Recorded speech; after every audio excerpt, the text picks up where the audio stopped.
ಸ್ವಾಗತ ದಿವ್ಯದೃಷ್ಟಿ ಕಾರ್ಯಕ್ರಮಕ್ಕೆ.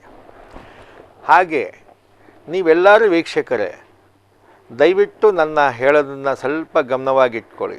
ಯಾರ್ಯಾರು ಈ ನಮ್ಮ ಕಾರ್ಯಕ್ರಮವನ್ನು ನೋಡ್ತಾ ಇದ್ದೀರಾ ಅವರೆಲ್ಲರೂ ಸೇರಿ ಎಷ್ಟು ಜನ ನಿಮ್ಮ ಮನೆಯಲ್ಲಿ ಈ ಕಾರ್ಯಕ್ರಮವನ್ನು ನೋಡ್ತಾ ಇದ್ದೀರಾ? ಮನೆಯಲ್ಲಿ ಇದ್ದವರೆಲ್ಲ ಚೆನ್ನಾಗಿದ್ದೀರಾ ಅಂತ ತಿಳ್ಕೊಂಡಿದ್ದೀರಾ? ಇಲ್ಲ, ಯಾರೋ ಒಬ್ಬರು ಇಬ್ಬರು ಸರಿಗಿರಲ್ಲ, ಎಲ್ಲ ಮಕ್ಕಳು ಸರಿಗಿರಲ್ಲ, ಇಲ್ಲ ತಾಯಿಯರು ಸರಿಗಿರಲ್ಲ, ಇಲ್ಲ ತಂದೆಂದಿರು ಸರಿಗಿರಲ್ಲ, ಗಂಡು ಮಕ್ಕಳು ಸರಿಗಿರಲ್ಲ, ಇಲ್ಲ ಹೆಣ್ಮಕ್ಳು ತೊಂದರೆ ಇರುತ್ತೆ, ಏನೋ ಒಂದು ತೊಂದರೆ, ಏನೋ ಒಂದು ಸಮಸ್ಯೆ. ಆ ಥರ ಸಮಸ್ಯೆಗಳಿಗೆ ನೀವು ದಯವಿಟ್ಟು ನಿಮಗೆ ಎಲ್ಲೂ ಹೋಗೋದಕ್ಕೆ ಆಸೆತನ, ಎಲ್ಲೋ ಹೋಗೋಕ್ಕಾಗಲ್ಲ, ಮನಸ್ಸೇ ಆಗಲ್ಲ. ನಿಮಗೆ ಕೂತಿದ್ದ ಜಾಗದಲ್ಲಿ ನಾವು ನಿಮಗೋಸ್ಕರ ಪ್ರಾರ್ಥನೆ ಮಾಡ್ತಾ ಇರ್ತೀವಿ.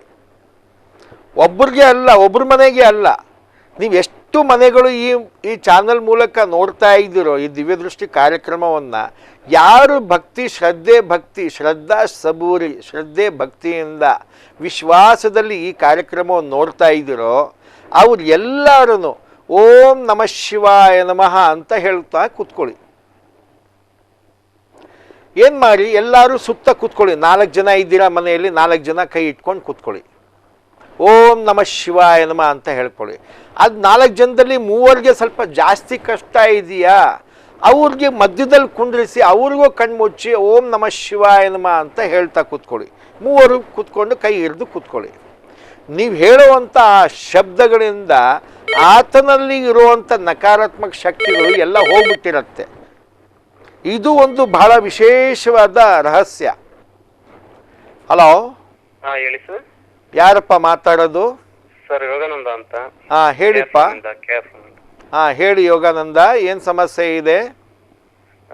ಸರ್ ಗುರುಜಿ, ನಮ್ಗೆ ಅದನ್ನ ಹೊಂದ್ಕೊಂಡಿದ್ ಕೆಲ್ಸಗಳು ಆಗೋದಿಲ್ಲ, ನಮ್ಗೆ ಅದು ಇದು ತೊಂದರೆಗಳಿದೆ, ಏನ್ ಮಾಡೋ ಸ್ವಾಮಿ? ಅದು ತೊಂದರೆ ಎಲ್ಲಾರ್ಗೂ ಇದೆಯಪ್ಪ. ಯಾರು ಹೇಳ್ಕೊಂಡಿದ್ದ ಕೆಲಸ ಎಲ್ಲಾರ್ಗೂ ಸಕ್ಸಸ್ ಆಯ್ತು ಅಂದ್ರೆ ಅದು ಹೆಂಗಾಗ್ಬಿಡತ್ತೆ ರಾಜ? ಭಕ್ತಿ ಶ್ರದ್ಧೆ ಭಕ್ತಿ ಬೇಕಲ್ವ ರಾಜ? ಗುರುಜಿ, ಶ್ರದ್ಧೆ ಭಕ್ತಿ ಬೇಕಲ್ಲ ರಾಜ? ಹೌದು ಗುರುಜಿ, ನಾವು ಮಾಡೋ ಕೆಲ್ಸದ ಹತ್ರ ತೊಂದರೆಗಳು ಅದು ಇದು ಎಲ್ಲ ಹಿಂಗೆ ಇದು ಇರ್ತಾವಲ್ಲ ಗುರುಜಿ? ಇಲ್ಲ, ಮಾಡೋ ಕೆಲ್ಸದಲ್ಲಿ ಯಾಕೆ ತೊಂದರೆ ಬರಬೇಕು? ನೀನ್ ಕೆಲ್ಸಕ್ಕೆ ಹೋಗೋ ಕೆಲಸ ಅದು ಸಿಗೋ ಮುಂಚೆ ಎಷ್ಟು ಆಸೆದಲ್ಲಿದೆ, ಹೌದು ತಾನೆ? ಆ ಕೆಲಸ ಸಿಕ್ಲಿ, ನಾನು ಶ್ರದ್ಧೆ ಭಕ್ತಿಯಿಂದ ಮಾಡ್ತೀನಿ ಅಂತ. ಇವಾಗ ಆ ಕೆಲಸದಿಂದ ನಿನಗೆ ದುಡ್ಡು ಹಣ ಬರ್ತಾ ಇದೆ, ಸಂಬಳ ಬರ್ತಾ ಇದೆ, ಹೌದು ತಾನೆ? ಮತ್ತೆ ಇವಾಗ ಆ ಕೆಲಸದಿಂದ ನಿಂಗೆ ತೊಂದರೆ ಅಂದ್ರೆ ಅದೆಂತದು ನ್ಯಾಯ ಅದು? ಅಂದ್ರೆ ಗುರುಜಿ, ಆತರ ಕೆಲಸದಲ್ಲಿ ತೊಂದ್ರೆ ಅಂದ್ರೆ ಆತರ ಮತ್ತೆ ಅಂದ್ರೆ ನಮ್ಮ ಪರ್ಸನಲ್ ತೊಂದ್ರೆ ಪ್ರಾಬ್ಲಮ್ಗಳು ಇರ್ತಾವಲ್ಲ. ಅಚ್ಚಾ, ನಿನ್ನ ಮನಸ್ಸಿನಲ್ಲಿ ತೊಂದರೆಗಳಿದೆ, ಕೆಲಸದಲ್ಲಿ ತೊಂದರೆ ಅಲ್ಲ ತಾನೆ? ಹೌದು ಗುರುಜಿ. ನಿನ್ ಮನ್ಸಲ್ಲಿ ಹಂಗೇಳು. ಮತ್ತೆ ನಿನ್ ಕೆಲಸದಲ್ಲಿ ತೊಂದರೆ ಇದ್ರೆ ಅಂದ್ರೆ ನನ್ಗೆ ಹೇಳು, ನಿಂದ ಅಡ್ರೆಸ್ ಹೇಳು, ನಿನ್ಗೆ ನಿನ್ ಜಾಗದಲ್ಲಿ ಬೇರೆಯವ್ರು ಕಳಿಸ್ತೀನಿ, ನೀನ್ ಬಿಟ್ಟು ಮನೇಲಿ ಕೂತ್ಕೋ. ಹೇಳೋ ಶಬ್ದಗಳನ್ನ ಸ್ವಲ್ಪ ಸರಿಯಾಗಿ ಉಪಯೋಗಿಸು ರಾಜ. ಕೆಲಸದಲ್ಲಿ ತೊಂದರೆ ಅಂತ ಹೇಳಿದ್ರೆ ಕೆಲಸ ಸಿಗೋದೆ ಪಾಪ. ಇಂಜಿನಿಯರ್ ಓದಿದ್ದಾರೆ ಅಂಥವ್ರಿಗೆ ಕೆಲ್ಸಗಳು ಸಿಗ್ತಾ ಇಲ್ಲ, ಡೆಂಟಿಸ್ಟ್ ಓದಿದ್ದಾರೆ ಡಾಕ್ಟರ್ಸು ಅಂಥವ್ರಿಗೆ ಸಿಗ್ತಾ ಇಲ್ಲ, ಅವ್ರು 5-5 ಸಾವಿರ ರೂಪಾಯಿಗೆ ಸಂಬಳಕ್ಕೆ ಹೋಗ್ತಾ ಇದ್ದಾರೆ, ಗೊತ್ತಾ ರಾಜ? ಇಂಜಿನಿಯರ್ಗಳು 7,000 ರೂಪಾಯಿಗೆ 10,000 ರೂಪಾಯಿಗೆ ಕೆಲ್ಸಕ್ಕೆ ಹೋಗ್ತಾ ಇದ್ದಾರೆ, ಗೊತ್ತಾ ರಾಜ? ಇವಾಗ ನೀನೇನು ಕೆಲಸ ಮಾಡ್ತೀವಿ ನಾನು ಅದನ್ನು ಕೇಳ್ತಾ ಇಲ್ಲ, ಅಂತೂ ನಿನ್ ಕೈ ತುಂಬ ಸಂಬಳ ಬರ್ತಾ ಇದೆಯಾ? ದೇವ್ರ ಕೆಲಸ ಅದು ತಾನೆ? ಮನಸ್ಸಿಗೆ ನೆಮ್ಮದಿ ಅನ್ನೋದು ಇರೋದಿಲ್ಲ ಗುರುಜಿ, ಅದು ಇದು ನೋಡಪ್ಪ, ನೆಮ್ಮದಿ ಮಾರ್ಕೆಟಲ್ಲಿ ಸಿಗಲ್ವಲ್ಲ ರಾಜ. ಸಿಕ್ಕಿದ್ರೆ ನನಗೂ ಒಂದು ಅರ್ಧ kg ತಂದ್ಕೊರು. ಹೌದು ತಾನೆ? ಇಲ್ಲ, ಆ ಥರ ಅಲ್ಲ. ನಿನಗೆ ಮನಸ್ಸಿಗೆ ನೆಮ್ಮದಿ ನೀನು ಪಡ್ಕೋಬೇಕಾಗಿದೆ, ಶಾಂತವಾಗಿರ್ಬೇಕಾಗಿದೆ, ಸಂತೋಷವಾಗಿರ್ಬೇಕಾಗತ್ತೆ. ಆವಾಗಲೇ ಮನಸ್ಸಿಗೆ ನೆಮ್ಮದಿ ಸಿಗೋದು. ಸರಿ, ಕಣ್ಮುಚ್ಚು. ಇವಾಗ ನಿಮ್ಮನೆ ದೇವ್ರು ಯಾರಪ್ಪ? ರೇಣುಕಾ ಯಲ್ಲಮ್ಮ ತಾಯಿ ಪಾದಕ್ಕೆ ನನ್ನ ಕೋಟಿ ನಮಸ್ಕಾರಗಳು. ಪೂರ್ಣ ಆಶೀರ್ವಾದ ಆಗಲಿ. ಇವಾಗ ನೆಮ್ಮದಿ ಸಿಗೋ ಹಾಗೆ ನಾನು ಪ್ರಾರ್ಥನೆ ಮಾಡ್ತೀನಿ. ಕಣ್ಮುಚ್ಚು. ಓಂ ನಮಃ ಶಿವಾಯ ನಮಃ ಅಂತ ಹೇಳ್ಕೊ ರಾಜ. ಓಂ ನಮಃ ಶಿವಾಯ, ಓಂ ನಮಃ ಶಿವಾಯ, ಓಂ ನಮಃ ಶಿವಾಯ ನಮಃ ಅಂತ ಹೇಳು ಭಕ್ತಿಯಿಂದ. ಓಂ ನಮಃ ಶಿವಾಯ ನಮಃ, ಓಂ ನಮಃ ಶಿವಾಯ ನಮಃ, ಓಂ ನಮಃ ಶಿವಾಯ ನಮಃ, ಓಂ ನಮಃ ಶಿವಾಯ ನಮಃ, ಓಂ ನಮಃ ಶಿವಾಯ ನಮಃ, ಓಂ ನಮಃ ಶಿವಾಯ ನಮಃ, ಶಿವಾಯ ನಮಃ, ಓಂ ನಮಃ ಶಿವಾಯ ನಮಃ, ಓಂ ನಮಃ ಶಿವಾಯ ನಮಃ, ಶಿವಾಯ ನಮಃ, ಓಂ ನಮಃ ಶಿವಾಯ ನಮಃ, ಓಂ ನಮಃ ಶಿವಾಯ ನಮಃ, ಓಂ ನಮಃ ಶಿವಾಯ ನಮಃ, ಓಂ ನಮಃ ಶಿವಾಯ ನಮಃ, ಓಂ ನಮಃ ಶಿವಾಯ ನಮಃ, ಓಂ ನಮಃ ಶಿವಾಯ ನಮಃ, ಓಂ ನಮಃ ಶಿವಾಯ ನಮಃ, ಓಂ ನಮಃ ಶಿವಾಯ ನಮಃ, ಓಂ ನಮಃ ಶಿವಾಯ ನಮಃ, ಓಂ ನಮಃ ಶಿವಾಯ ನಮಃ, ಓಂ ನಮಃ ಶಿವಾಯ ನಮಃ.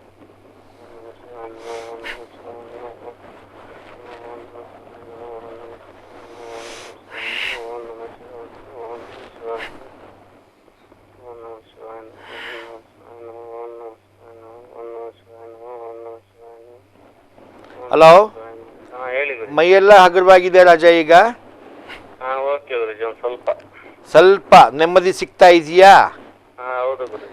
ಎಷ್ಟು ಕೆ ಜಿ ಸಿಕ್ಕಿದೆಯಪ್ಪ ನೆಮ್ಮದಿ ಈಗ? ಅದು ಅಷ್ಟೊಂದು ಇಷ್ಟೊಂದು ಹೇಳಕ್ಕಾಗಲ್ಲ ಗುರುಜಿ. ಸತ್ಯ ಹೌದು ತಾನೇ. ಈಗ ಅಂತೂ ನೆಮ್ಮದಿಗೆ ಆಗ್ತಾ ಇದೆಯಾ? ಮನಸ್ಸೆಲ್ಲ ಹಗುರವಾಗಿ ಆಗ್ತಾ ಇದೆಯಾ? ಹಾ ಹೌದು ಗುರುಜಿ. ಭಾಳ ಸಂತೋಷ. ಹಾಗೆ ಕಣ್ಮುಚ್ಚೂರು ಕಣ್ಣಲ್ಲಿ ಬೆಳಕಿದೆಯಾ ನೋ ರಾಜ? ಇಲ್ಲ ಇನ್ನೂ ಇಲ್ಲ ಗುರುಜಿ. ಕಣ್ಮುಚ್ಚಿರು.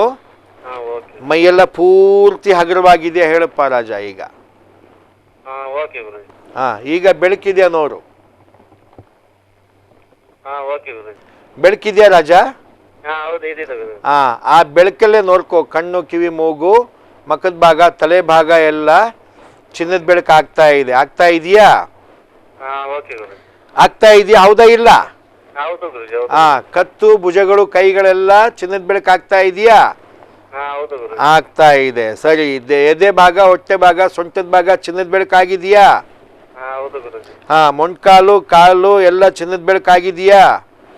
ಹಾ ಹೌದು ಗುರುಜಿ. ತಲೆಯಿಂದ ಕಾಲು, ಕಾಲಿಂದ ತಲೆವರೆಗೂ ಚಿನ್ನದ ಬೆಳಕು ಆಗಿದೆಯಾ? ಹೌದು ಗುರುಜಿ. ನಿನ್ನ ಮನೆಯೆಲ್ಲ ಚಿನ್ನದ ಬೆಳಕು ಬಂದಿದೆಯಾ ರಾಜ? ಹೌದು ಗುರುಜಿ. ಬಹಳ ಸಂತೋಷ. ನೋಡ್ಕೊ. ಹಾಗೆ ಎಲ್ಲಮ್ಮ ತಾಯಿ ಕಾಣಿಸ್ತಾ ಇದ್ದಾರ ಅಮ್ಮ. ಹೌದು ಗುರುಜಿ. ಅವ್ರ ಪಾದಕ್ಕೆ ಕೋಟಿ ಕೋಟಿ ನಮಸ್ಕಾರಗಳಪ್ಪ. ಪೂರ್ಣ ಆಶೀರ್ವಾದ ನಿನ್ಗಾಗ್ತಾ ಇದೆ. ನೀನು ಏನೇ ಕೆಲಸ ಮಾಡು ಇನ್ಮೇಲಿಂದ ರೇಣುಕಾ ಎಲ್ಲಮ್ಮ ತಾಯಿಗೆ ಪ್ರಾರ್ಥನೆ ಮಾಡಿಕೊಂಡು ಹಾಗೆ ಕಣ್ತಗಿ. ಇವಾಗ ಹಾ ಓಕೆ ಗುರುಜಿ. ಕಣ್ತಗಿ, 1 ನಿಮಿಷ ಕಣ್ತಗಿ. ಹಾ ತೆಗ್ದೇನೆ ಗುರುಜಿ. ಮತ್ತೆ ಕಣ್ಮುಚ್ಚು. ಹಾ ಓಕೆ. ಮತ್ತೆ ಕಾಣಿಸ್ತಾ ಇದ್ದಾರ ನೋಡು ಎಲ್ಲಮ್ಮ ತಾಯಿ? ಹಾ ಓಕೆ ಗುರುಜಿ. ನೋಡು, ಒಂದು ಹರಕೆ ಇದೆ ಎಲ್ಲಮ್ಮ ತಾಯಿಗೆ. ಒಂದು ಹರಕೆ ಇದೆ, ಹರಕೆ ಕಾಣಿಸ್ತಾ ಇದೆ. ಹೋಗಿ ಪೂಜೆ ಪುರಸ್ಕಾರ ಮಾಡ್ಕೊಪ್ಪ ರಾಜ, ಇನ್ನ ಒಳ್ಳೇದಾಗತ್ತೆ. ಈಗ ಹೇಳು, ನೆಮ್ಮದಿ ಸಿಕ್ಕಿದ್ಯಾ? ಓಕೆ ಗುರುಜಿ. ಓಕೆ ಆಯ್ತು ಗುರುಜಿ. ಇವಾಗ ಆಗಿದ್ಯಾ? ನೆಮ್ಮದಿಯಾಗಿದೆಯಲ್ಲ? ಹಾ ಓಕೆ ಆಯ್ತು ಗುರುಜಿ. ಬಹಳ ಸಂತೋಷ. ಒಳ್ಳೇದಾಗ್ಲಿ ರಾಜ. ಓಕೆ. ಸರಿ, ಸಂತೋಷ.